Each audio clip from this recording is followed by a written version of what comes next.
Today on The Global African, we'll talk about a bus tour raising awareness on the issue of climate change. We'll also give an update on the economic crisis facing Puerto Rico.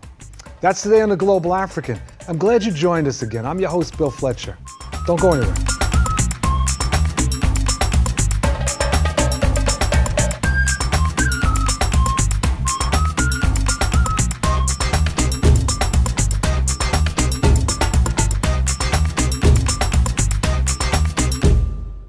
A unique bus tour containing musicians, actors, activists, and poets has been visiting major cities to bring awareness of climate change's disproportionate effect on people of color. The People's Climate Music Act on Climate National Tour is stopping in cities like New Orleans, Brooklyn, Chicago, Ferguson, Missouri, and Washington, D.C., where they're hosting concerts to provide a space where young organizers and activists can be inspired and collaborate for justice. We will talk to participants of this bus tour right now. We're joined for this segment with Reverend Lennox Yearwood and Devontra Miller. Reverend Yearwood is the CEO of the Hip Hop Caucus, a nonprofit that uses hip hop culture to encourage student involvement in democracy. He's also an organizer of the People's Climate Music Act on Climate National Tour, which we'll be discussing today. Also joining us, Devontra Miller is a Baltimore native who's on the Hip Hop Caucus's Baltimore's Leadership Committee. He's also an active advocate for climate change reform. Thank you both for joining us in The Global African. Thank you for having me. Pleasure. So let's just jump into it. This tour, where did this idea come from? What's the objective of it? Well, the idea for the tour is simply that we believe that poverty and pollution is the same thing. And the only way that we can have climate justice is through social justice. And so this tour brings about more awareness and advocacy of the issue, plus it uses culture and uses our community. So the tour started in New Orleans on the 10th anniversary of Katrina. It went from New Orleans to Ferguson, from Ferguson to Chicago, Detroit, Philadelphia, and then throughout many other cities, but then kind of came through Charleston, South Carolina, where we actually talk about climate change at Mother Emanuel Church, where the murder took place with the white supremacists, and then went through Atlanta and Birmingham, and back up to D.C., where we had a little bit of a resistance with the Congressional Black Caucus as we were calling on them to divest from fossil fuels and no longer take money from fossil fuel companies. But really, it's really about how we can organize our communities to fight poverty and pollution at the same time. Give us some examples of some of the people that are involved in the tour. Well, the tour uses, celebrities and the community. So people like Devontra from Baltimore. We came to Baltimore because we wanted to link not only with the climate justice issue, but also Black Lives Matter. So we can show things like Freddie Gray and how he had lead poisoning and other EJ issues regarding in Baltimore. How many coal-fired power plants are here in this area in Baltimore causing asthma and how we can shape that. And so we use artists who are here locally and celebrities to artists nationally, like Anthony Smith to Malik Youssef and others to come out there. Malik Youssef is the 5-time Grammy Award winner, producer for Kanye West. And Anthony Smith, she played Faith Evans in the movie called Notorious. So we use artists in that, but also use the movement. Devontra, how did you get involved in this? Well, getting involved, I'm a part of Frank Johnson Media and WPB Networks, and Frank Johnson is the ambassador for the National Hip Hop Caucus in Baltimore, which is the Baltimore Hip Hop Caucus. So hearing when he told us about the Act on Climate Tour and what they were doing, and just informing the communities in Baltimore about what's going on with the climate and the change, I was definitely interested in being a part of it, so I joined right on. And how do you see the issue of climate and the day-to-day issues that people in Baltimore are facing? I see it day to day because, one, I grew up in Baltimore and I know a lot of people in Baltimore. And just from, as Reverend Yearwood stated, lead poisoning in Baltimore, and also just the way people act in Baltimore, it's very different. And when we found out, we went to a school called Benjamin Franklin. And finding out that they were trying to put an infirmary right behind the school was just a shock for me, because it shows that we don't even look at certain parts of Baltimore anymore. And that's a part of Baltimore, which is Sparrows Point, and we didn't even know that it was happening.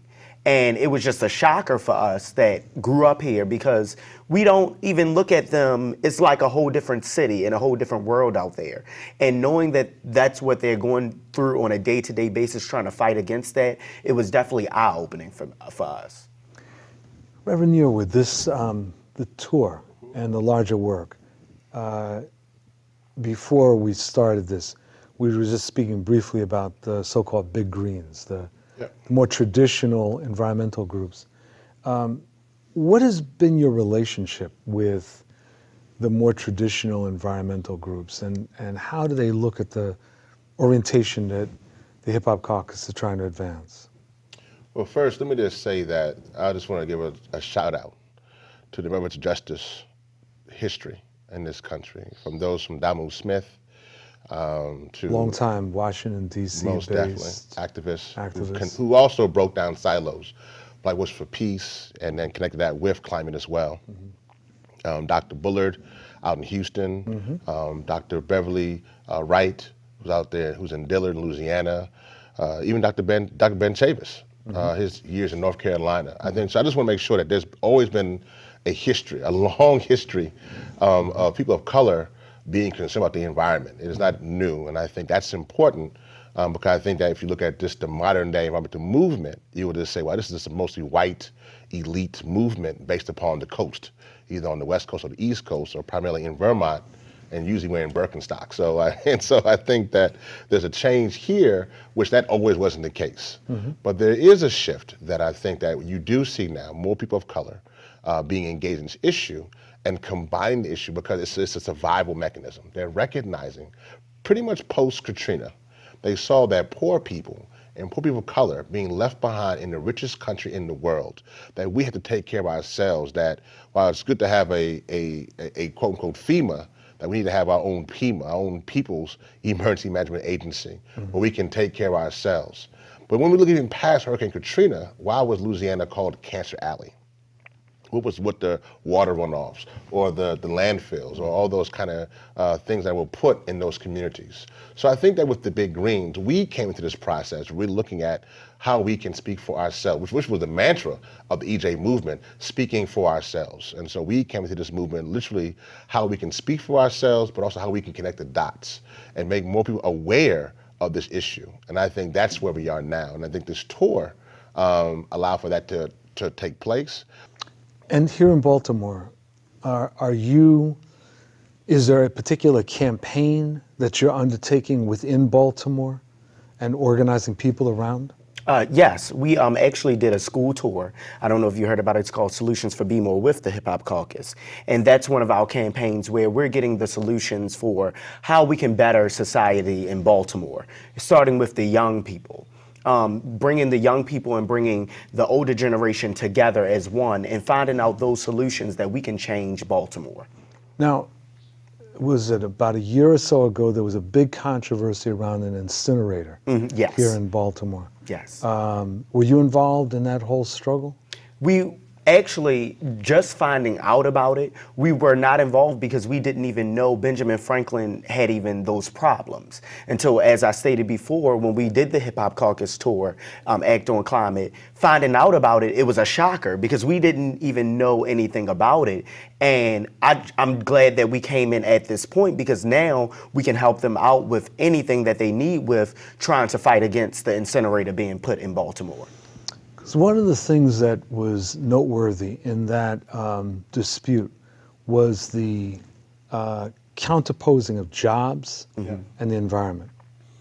Just as we've seen in the Keystone Pipeline, right?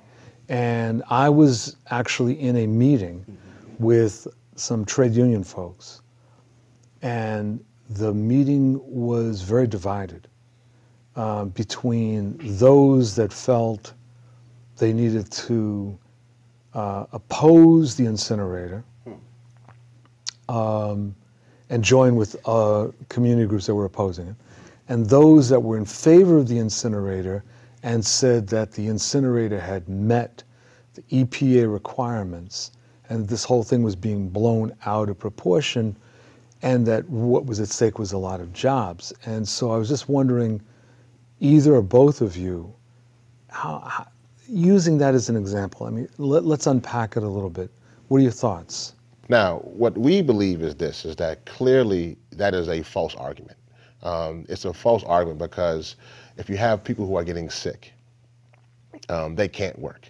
If you have folks who are being hurt by the pollution that is being caused, or they're getting cancer and they're dying, then listen, if you're dead, there is no job when you're dead. And so ultimately, we want to be there for our community. And also, the communities that, Devontae and them are talking about, we don't like the fact that you're putting the things that hurt our community in our community.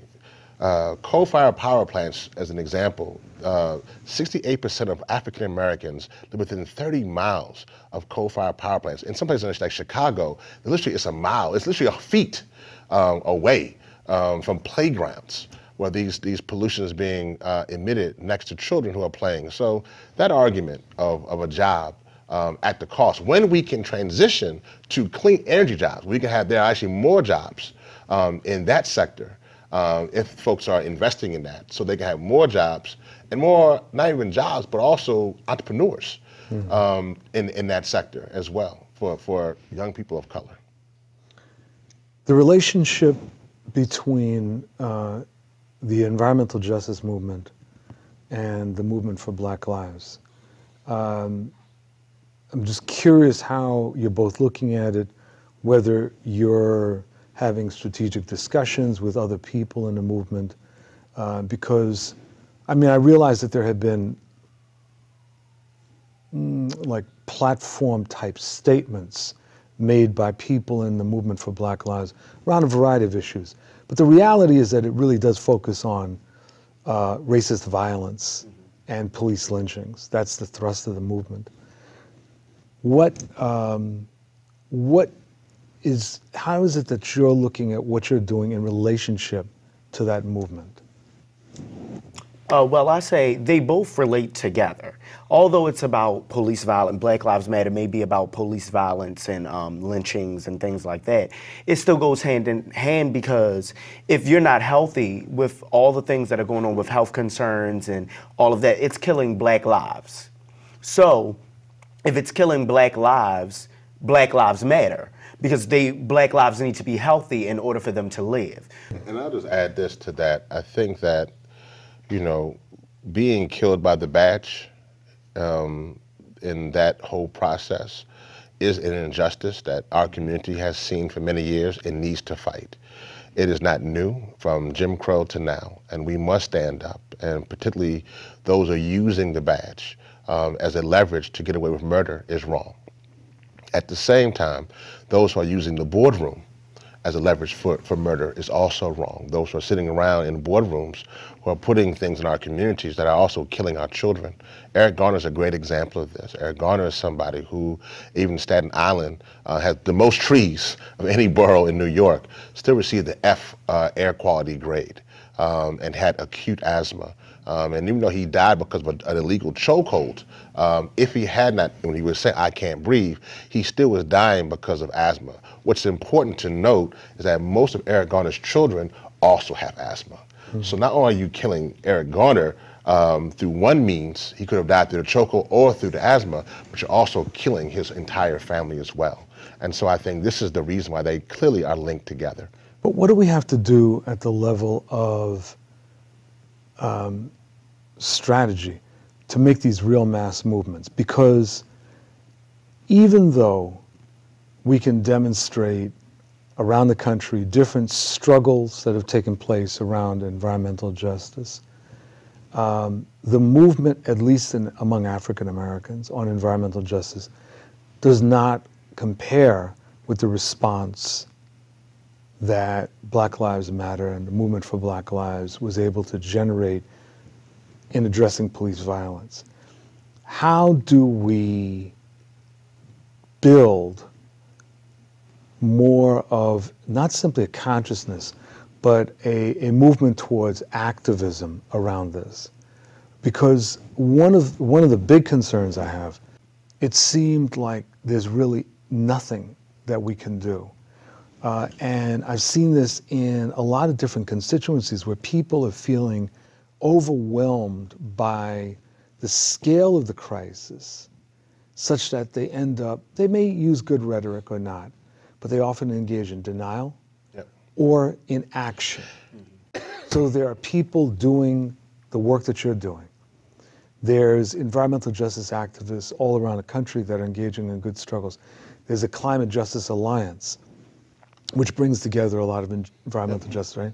But at the level of a mass movement, I haven't seen it. And so I'm wondering, like, well, what do we do? This goes back to your big green question. The big green question is that they have used the melting ice and the polar bear kind of as an example. When people, when they don't connect with that, because it is too big. They say, well, I just can't deal with that. When it comes down to people putting pollution in your community, coal-fired plants, infirmaries, landfills in your communities, then they get outraged, knowing that you're doing this because they feel you're the path of least resistance. That becomes a little different when you can point out to them. And then also, when we go to the CBC and we say, listen, Congressional Black Caucus, and we say, hey, you're taking money from Shell and British Petroleum and Chevron, and you're taking money from all these entities that are actually polluting our communities, at the same time discussing that you want to pass a clean power plan that it doesn't jive together. And so I think that once you bring that awareness out and you tell folks what's happening, they become outraged quickly and they begin to move to action. I don't think that has happened, and I think that's what we're trying to do. And I think the EJ movement is moving along that road of this saying that this is the problem, you should be outraged. We're moving forward and saying, yes, you should be outraged, but now, taking from Black Lives Matter, let's move to the streets and let's move to action. Reverend Yearwood, Devontre Miller, thank you both very much for this conversation. Thank you for having us. Glad to have you, very much so. Thank you. Thank you for joining us for this segment of The Global African. I'm your host, Bill Fletcher, and we'll be back in a moment, so don't go anywhere.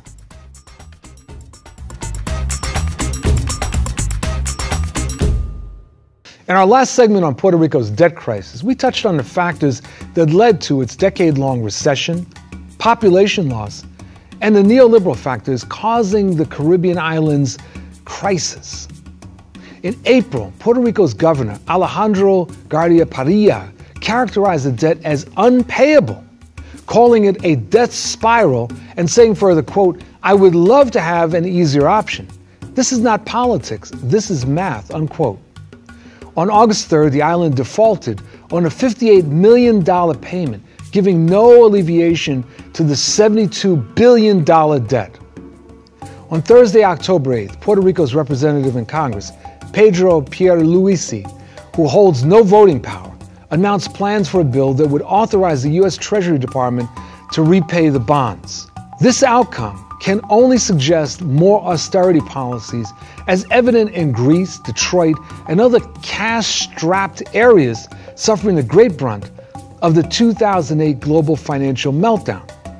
This is what we will be exploring in this segment of The Global African. We're joined now by David Galarza from New York, who is an activist and a communications specialist in the public sector union movement. He's been active in environmental and police brutality struggles and in issues dealing with his homeland, Puerto Rico. David, welcome to The Global African. Bill, thank you so much for having us. Our pleasure.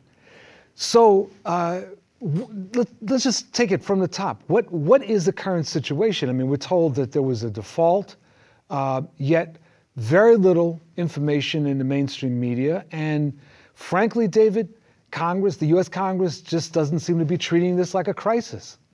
Well, the current situation in terms of the economic crisis in Puerto Rico is not unlike the current situation with the status of Puerto Rico. It's in limbo.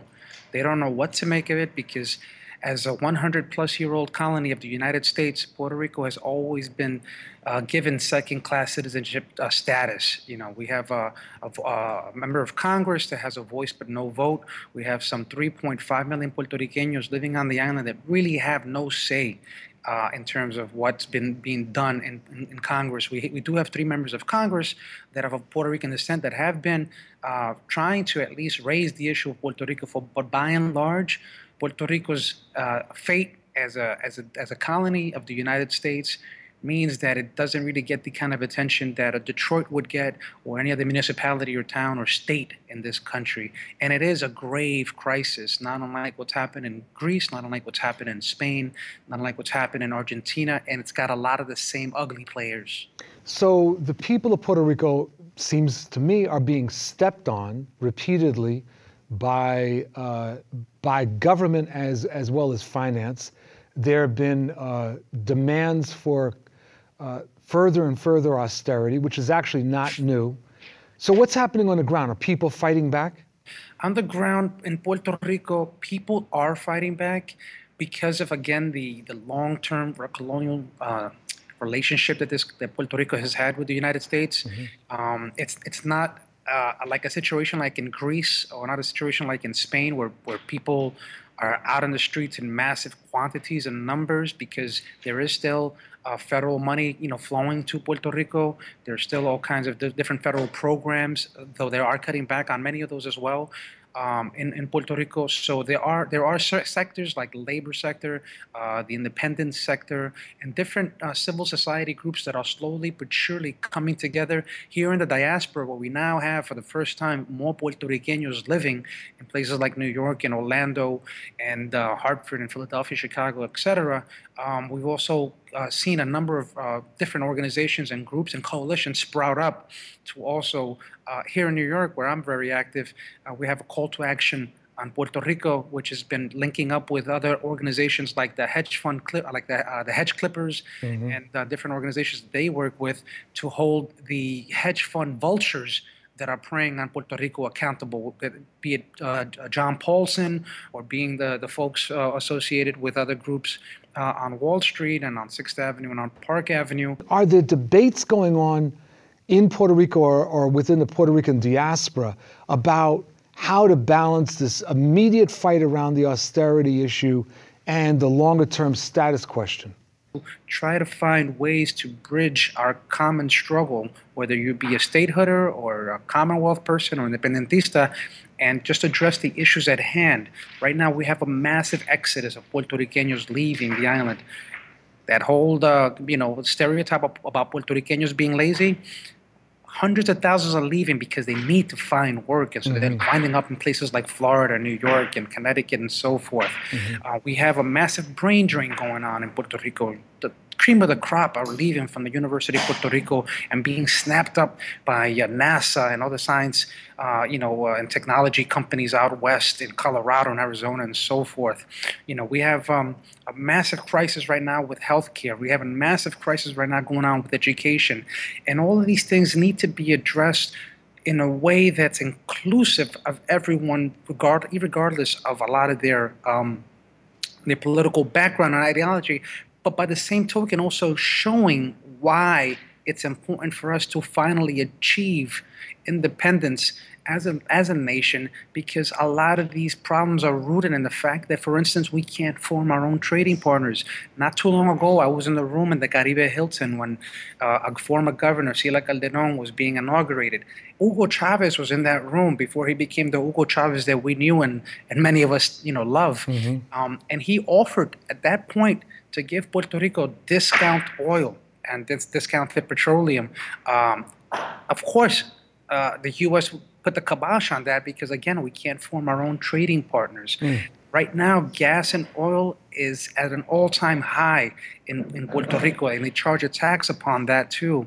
Having an ability to pass our own laws, create our own trading partners, be accepted into the family of nations, something that we, as a country, as the United States, tries to promote across the seas. How many Puerto Ricanos have died in struggles and wars around the world for that notion of liberty that we don't enjoy ourselves. All right. Well, David Galarza, thank you very, very much for joining us in The Global African. Thank you. Thank you so much. And thank you very much for joining us for this episode of The Global African. I'm your host, Bill Fletcher, and we'll see you next time.